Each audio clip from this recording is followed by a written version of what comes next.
இயேசுவுக்கு பிரியமான அன்பு இறை சமூகமே, உங்களை இந்த புதிய நாளிலே இந்த காணொளி மூலம் சந்திப்பதிலே மிகுந்த மகிழ்ச்சி. இன்று நம் ஆண்டவர் இயேசு கிறிஸ்து நம் அனைவருக்குமே ஒரு புதிய நாளை காண செய்திருக்கிறார். நன்றி கூறுவோம். சிறப்பான ஒரு நன்றி. இன்று மாதத்தினுடைய இறுதி நாள், பிப்ரவரி மாதத்தின் 28ஆம் தேதி இறுதி நாளை நாம் சிறப்பாக நினைவு கூற வேண்டும். ஒரு மாத காலமாக இறைவன் நம்மை வழி நடத்தினார், நம்மை ஆசீர்வதித்தார், நமது குடும்பத்தை ஆசீர்வதித்தார், நல்ல உடல் உள்ள ஆரோக்கியத்தோடு வாழ கிருபை செய்தார். பல்வேறு குழப்பங்கள் பிரச்சனைகள் மத்தியிலே நமக்கு விடுதலையை கொடுத்திருக்கிறார். அப்படிப்பட்ட இயேசுவுக்கு நன்றி உள்ள பிள்ளைகளாக இருப்போம். அநேக நேரங்களிலே பல்வேறு நபர்களுடைய நல்ல பண்புகளால், நல்ல வார்த்தைகளால், அவருடைய உதவியால் நாம் இறைவனுடைய ஆசிரியை மிகுதியாக பெற்றிருக்கிறோம். அப்படிப்பட்ட நல்ல மனிதர்களை சந்தித்த பேசின ஒவ்வொரு மனிதர்களுக்காக இறைவனுக்கு நன்றி கூறுவோம். இன்று சிறப்பாக வெள்ளிக்கிழமை. இந்த வெள்ளிக்கிழமை வேளையில் இறைவனுடைய அருளும் ஆசிரும் அவருடைய இரக்கம் நம் ஒவ்வொருவருக்கும் தேவை. அந்த இரக்கம் நம்மை வழிநடத்த, இறையிறக்க ஆண்டவருடைய அருள் நமக்கு எப்பொழுதும் இருக்க நான் உங்களுக்காக இரக்கத்தின் ஆண்டவரிடத்திலே, திரு இருதய ஆண்டவரிடத்திலே உங்களுக்காக செபிக்கிறேன். இந்த இருதயம் நமக்காக துடிக்கும் ஒரு இதயமாக இருக்கும். நம்மை குடும்பத்தை, நமது வாழ்வை மையமாக வைத்து, நமது குடும்பத்தின் மையமாக இயேசு இருப்பார் என்று சிறப்பாக இந்த நேரத்தில் நான் உங்களுக்கு இயேசுவினுடைய அருளையும் ஆசிரியம் கூறிக்கொள்வதிலே மகிழ்ச்சி அடைகிறேன். இந்த வெள்ளிக்கிழமை வேளையிலே இறைவன் மரித்திருக்கிறார் நமக்காக. அந்த நாளை நினைவு கூர்ந்து சிறப்பாக இந்த நாளிலே இறை இரக்கம் நம் ஒவ்வொருவருக்கும் தேவை. நாம் செய்கிற பாவங்கள், குற்றங்கள் மன்னிக்கப்பட வேண்டும். இறைவனுடைய இரக்கம் நம் மீது, நமது குடும்பத்தின் மீது அபரிவிதமாக இருக்க வேண்டும் என்பதற்காக சிறப்பாக இந்த நாளிலே ஜெபிப்போம்.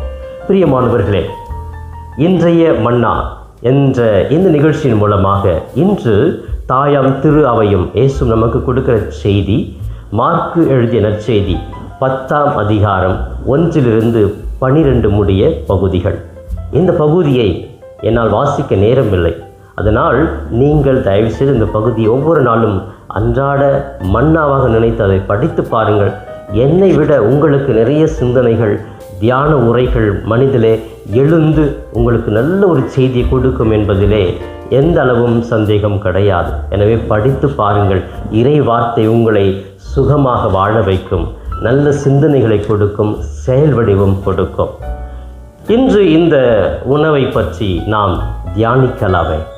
இந்த பகுதியிலே சிறப்பாக மார்க் எழுதின செய்தி 10ஆம் அதிகாரம் 1-12 முடிய பகுதிகளிலே நாம் இயேசுவின் இடத்திலே பரிசேயர்கள் வந்து கேள்வி கேட்கிறார்கள்.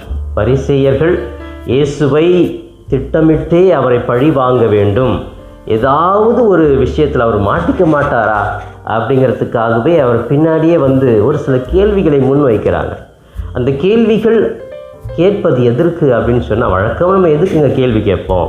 கேள்வி கேட்டது எனக்கு தெரியல, தெரிஞ்சுக்கணும் போல இருக்குது, அது இன்னும் ஆழமாக நான் புரிஞ்சிக்கலாம் நினைக்கிறேன், அதுக்காகத்தான் கேள்வி கேட்குறோம்.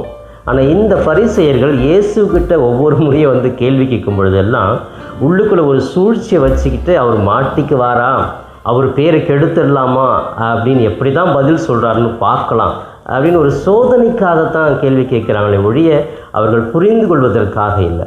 ஆனால் ஒவ்வொரு முறையும் இந்த பரிசேயர்களுக்கும் சரி, மற்றவங்க கேள்வி கேட்கும் பொழுது அந்த கேள்வியையே அவர்கள் ஏண்டா கேட்டோம் அப்படிங்கிற மாதிரி ஃபீல் பண்ணுற மாதிரி அவர்களுடைய பதில்கள் அமைந்திருக்கிறது. அதே போல தான் இன்றைக்கி ஒரு கேள்வி, ஒரு இக்கட்டான ஒரு சூழ்நிலையை அவர்கள் உருவாக்குகிறார்கள் இயேசுவுக்கு.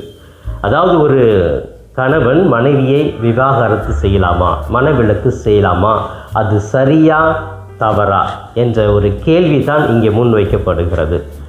இயேசு என்ன எப்படி சொன்னாலுமே அவர் மாட்டிக்குவார், அவருடைய பேரை கெடுத்தலாம் என்பது அவருடைய நோக்கமாக இருந்தது. இந்த நோக்கத்தை இயேசு கிறிஸ்து அறிந்து கொள்ளுகிறார். அறிந்து கொள்ள அவர் சொல்கிறாரு, உங்களுடைய நோக்கத்தை நான் உணர்கிறேன். மோசே சட்டம் என்ன சொல்லுகிறது என்று சொல்லி கேட்கிறார். அது எப்படி, எதற்காக கொடுக்கப்பட்டது? நீங்கள் அந்த நல்ல வாழ்க்கை வாழவில்லை, அதனுடைய உண்மையான அர்த்தத்தை புரிந்து கொள்ளவில்லை. அதனால்தான் மோசே அப்படிப்பட்ட சட்டத்தை உங்களுக்கு கொடுத்தார் அப்படின்னு சொல்லிட்டு, கணவன் மனைவி இணைந்திருப்பது தான் வாழ்க்கை. அப்படி யாராவது அவர்களை பிரிக்க நினைத்தால் அது தவறு, அதுதான் பாவம் என்று சொல்லுகிறார். எனவே கடவுள் இணைத்ததை மனிதன் பிரிக்காதிருக்கட்டும். அன்பு உறவுகளே, திருமண வாழ்க்கை, குடும்ப வாழ்க்கை, கணவன் மனைவி என்ற ஒரு வாழ்க்கை ஒரு சிறந்த வாழ்க்கை என்று நம் எல்லாருக்குமே தெரியும். அந்த திருமணத்தின் மூலமாகத்தான் நம் அனைவருமே பிறந்திருக்கிறோம். அந்த திருமணத்தை தான் இறைவன் ஆசீர்வதித்து ஒரு புதிய திரு குடும்பமாக நம்மை வழி நடத்துகிறார் என்பது எல்லாருக்குமே தெரியும். ஆனால் என்ன நடக்கிறது? இப்பொழுது இந்த காலகட்டங்களிலே பல்வேறு மாற்றங்கள் ஏற்படுகிறது. அந்த மாற்றங்களையும் சட்டத்திட்டங்கள் ஏற்றுக்கொள்ளுகிறது. அதனால் சமுதாயத்திலே எல்லாரும் நம்ம ஆர்கியூ பண்ணணும் அப்படின்னு நினச்சா பண்ணிக்கிட்டே போகலாம். இதுதான் பெஸ்ட்டு, இதுதான் பெஸ்ட்டு, இப்படி தான் இருக்கணும், தனி சுதந்திரம், ஒரு மனிதனுடைய சுதந்திரம் அப்படின்னு சொல்லிட்டு நிறைய கருத்துக்களை பேசலாம், முன்வைக்கலாம். ஆனால் உளவியல் ரீதியாக, மன ரீதியாக நம்ம பார்க்குறப்போ இரண்டு உள்ளங்கள் சேர்ந்து வாழ்கிற பொழுது நிச்சயமாக அது ஒரு பெரிய கடவுளுடைய ஆசிராகவே தான் அமைகிறது. அதனால தான் தொடக்க நூலில் நம்ம படிக்கிறோம், கடவுள் ஆதாம் ஏவாளை படைக்கிறார். ஆதாமுக்கு ஒரு துணை தேவை, தனியாக அவனால் எதுவுமே செய்ய முடியாது. ஒரு துணை, அதுவும் வித்தியாசமான துணை, அவனை போலவே ஒரு துணை, இன்னொரு ஆண் கிடையாது, ஒரு பெண். அந்த பெண்ணுக்கு இலகிய மனது, பாசமான மனது, கேரிங், இது எல்லாமே கடவுள் அந்த பெண்ணுக்கு கொடுத்து துணையை ஏற்படுத்துகிறார். எனவே அதுதான் இந்த நற்செய்தியில் கூட இயேசு கிறிஸ்து சொல்லுகிறார், கணவன் மனைவி இருவருமே தாய் தந்தையை விட்டு விலகி இருப்பார்கள் திருமணத்துக்கு அப்புறம், அவர்கள் இருவர் அல்ல ஒரே உடல் அப்படின்னு சொல்லுவார்.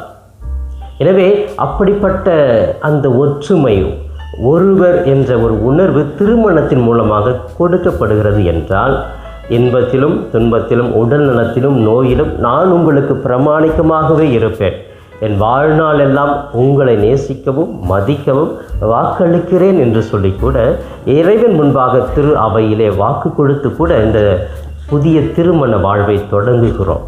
இது இறைவனுடைய ஆசீர்வாதமான ஒரு குடும்பம் என்பதை நாம் அனைவருமே மறந்து விடக்கூடாது. இதை ஏற்றுக்கொள்ள வேண்டும். இப்படி ஏற்றுக்கொண்டு இறைவனுடைய சித்தத்தின்படி வாழ்பவர்கள் அநேகர் மகிழ்ச்சியோடு இருக்கிறார்கள், நல்ல குடும்ப வாழ்க்கை வாழ்கிறார்கள். குடும்பத்தில் தான் இருக்கணும், என் மனைவி முக்கியம், என் பிள்ளைகள் முக்கியம், என் கணவர் முக்கியம் அப்படின்னு சொல்கிற நிறைய குடும்பங்களை நான் கூட பார்க்கிறேன். எனவே இது ஆசீர்வதிக்கப்பட்ட ஒரு சிறப்பான குடும்பம். ஒரு ஆண் எங்கேயோ இருக்கிறாங்க, ஒரு பெண் எங்கேயோ இருக்கிறாங்க, அவருடைய வளர்ந்து வருகிற நேச்சர் ரெண்டு பேருக்குமே வேறு வேறு. ஆண் வேறு மாதிரி வளர்ந்துருக்கலாம், பாசத்தில் இருந்திருக்கலாம், தாயுடைய அன்பில் இருக்கலாம்.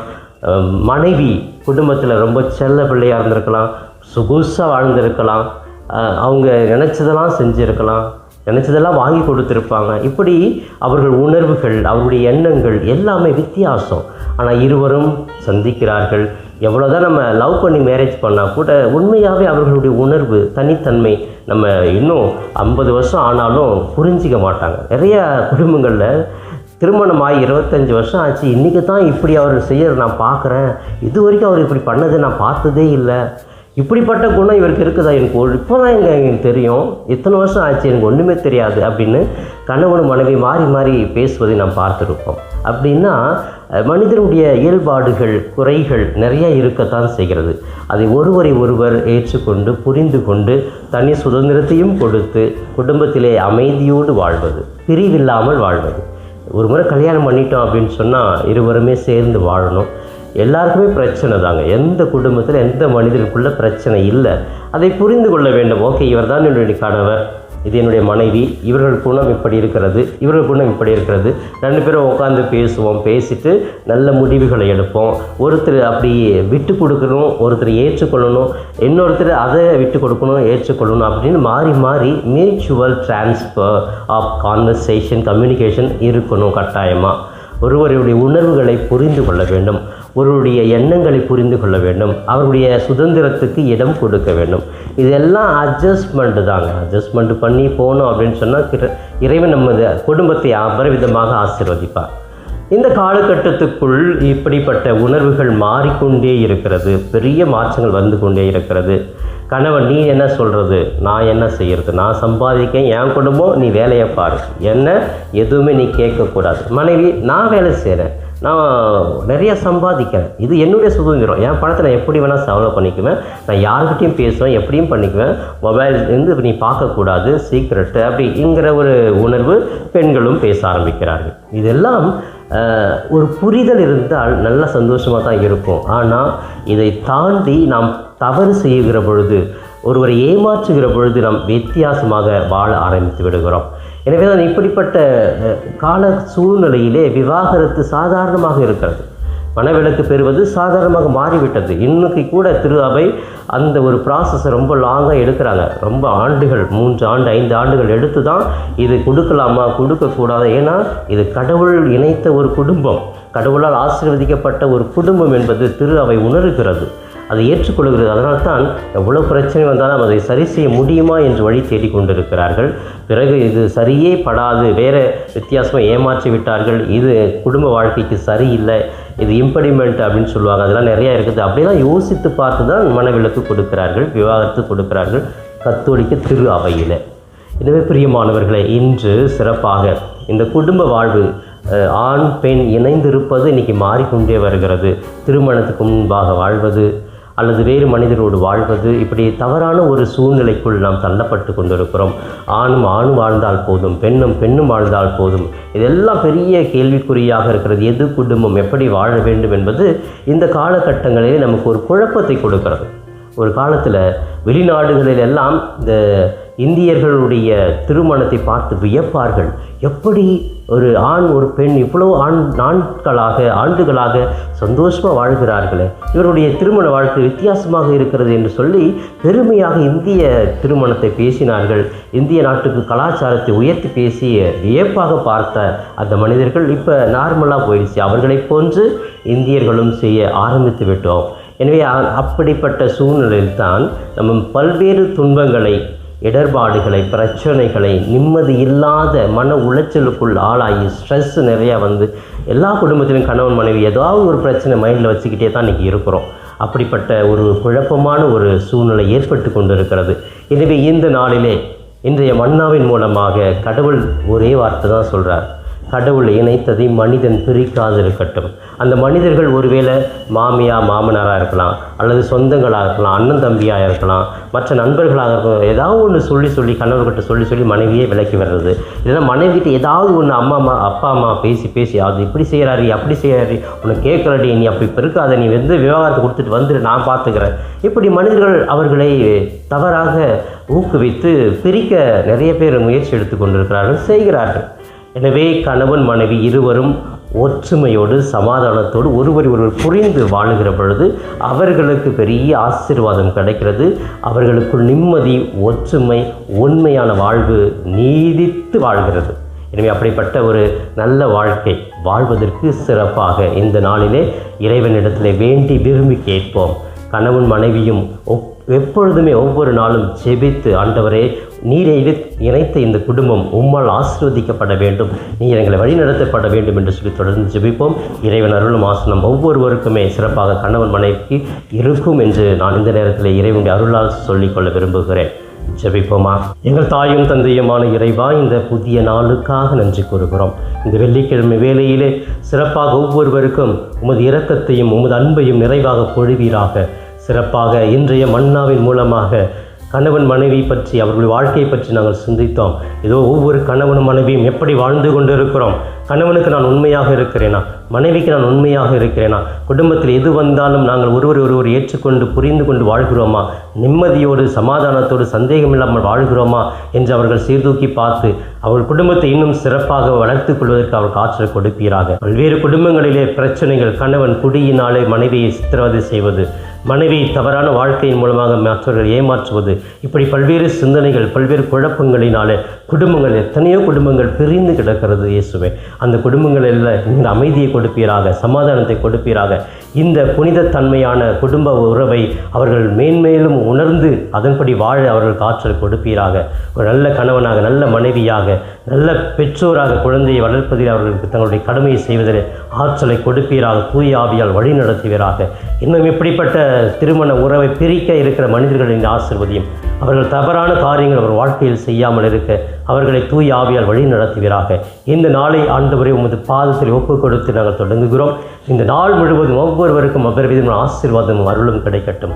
இதோ இந்த காணொலியை பார்த்து கொண்டு ஜெபித்து கொண்டு இருக்கிற ஒவ்வொரு பிள்ளைகளுக்கும் அருளையும் ஆற்றலையும் விடுதலையும் நிறைவாக கொடுத்து இவர்களை மகிழ்விக்க செய்வீராக. இவையெல்லாம் எங்கள் ஆண்டு வரும் மீட்பெருமான இயேசுவின் மூலம் ஜெபிக்கிறோம் எங்கள் ஜீவனுள்ள நல்ல பிதாவே. ஆமேன், ஆமேன். பிரியமானவர்களே, இதோ மாதத்தினுடைய இறுதி நாள். ஆண்டவருக்கு நன்றி உள்ள பிள்ளைகளாக வாழவும் இந்த நாள் இனிய நாளாக இறை அருளை நிறைவாக பெறும் நாளாக அமைய வாழ்த்துக்களும் ஜெபங்களும். May God bless us all. நண்பர்களே, இந்த காணொளியின் மூலமாக உங்களை சந்திப்பதில் மிகுந்த மகிழ்ச்சி. இந்த காணொளியை முழுமையாக பார்த்த உங்களை வாழ்த்துகிறேன். தொடர்ந்து ஃபாதர் தாஸ் கேப் யூடியூப் சேனலை பாருங்கள், ஜெபியுங்கள், இறைவன் மீது இருக்கிற நம்பிக்கையை ஆழப்படுத்துங்கள். உங்களுக்காக தொடர்ந்து ஜெபிக்கிறேன். இறை ஆசிர் என்றும் உங்களோடு இருக்கட்டும். இறைவனுடைய அமைதி உங்கள் உள்ளத்திலே குடிகொள்ளட்டும். உங்களுடைய குடும்பம் சமாதானத்தோடு வாழட்டும். நீங்கள் எடுக்கிற ஒவ்வொரு முயற்சிகளும் ஆசீர்வதிக்கப்பட நான் தொடர்ந்து ஜெபிக்கிறேன். தொடர்ந்து இந்த சேனல் ஃபாதர் தாஸ் கேப் யூடியூப் சேனலை சப்ஸ்கிரைப் செய்துவிட்டு தொடர்ந்து வருகிற ஒவ்வொரு காணொளியும் பார்த்து இந்த யூடியூப் சேனலை தாங்கும்படி உங்களை பாசத்தோடு கேட்டுக்கொள்கிறேன். நன்றி.